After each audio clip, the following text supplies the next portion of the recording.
pourquoi tu dois absolument faire un débrief client en tant que graphiste freelance? Aujourd'hui, on va se pencher sur un truc qui peut te faire péter un câble à n'importe qui dans notre job de graphiste freelance. Le débrief client. Ouais, je sais, ça sonne relou, mais reste avec moi. Tu vas voir, c'est crucial.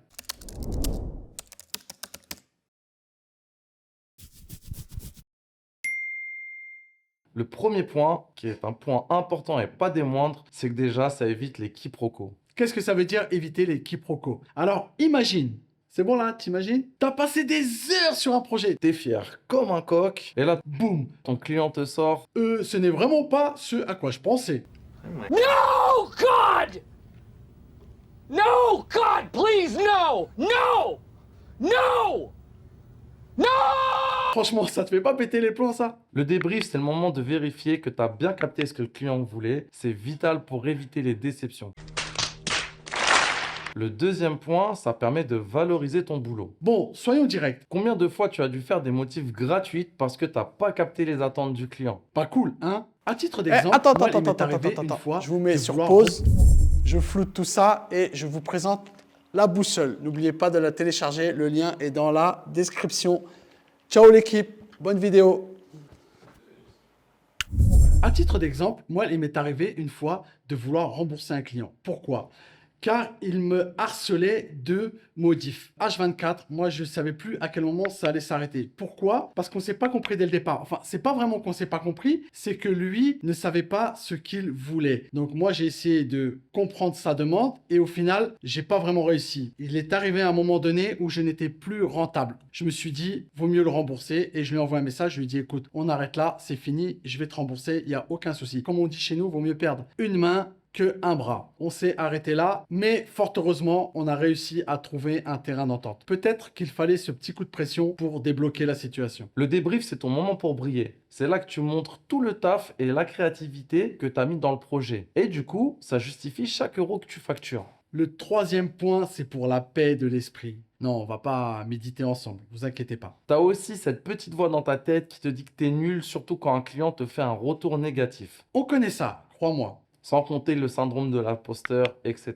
Le débrief, c'est ce qui va faire taire. La petite voix dans ta tête. Tu prends du recul Tu digères les retours. et tu améliores pour la suite. Le quatrième point, le networking et les futurs projets. Écoute, Un bon débrief peut transformer un client d'un soir en client régulier. et là, c'est le jackpot. C'est exactement ce que l'on recherche. C'est ce qu'on veut. En faisant cela, tu montres que tu es pro. Que tu es à l'écoute. Et paf, ça fait des chocs à pic.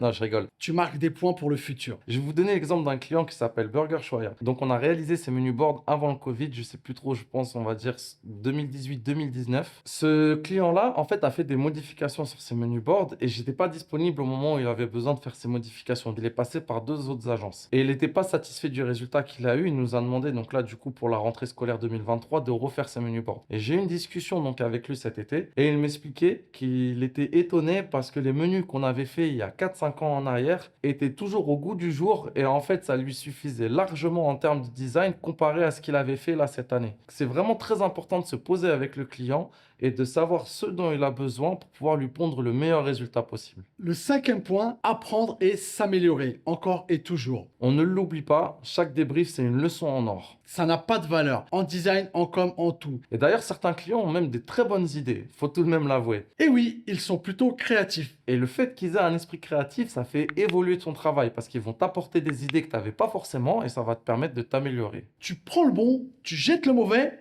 Et tu fais mieux la prochaine fois. En conclusion, c'est tout pour le débrief client aujourd'hui. C'est comme aller chez le dentiste, c'est relou, mais c'est nécessaire. Donc la prochaine fois, Avant de péter un plomb, pense au débrief. et c'est parti. À la prochaine et surtout restez créatifs et n'oubliez pas d'avoir un bon débrief. Et toi? Forcément, si tu es graphiste, tu as déjà eu des expériences de débrief client. Donc si tu as une petite histoire croustillante à nous raconter, mets-le en commentaire, on sera curieux de la lire. On vous dit à bientôt l'équipe, ciao, peace.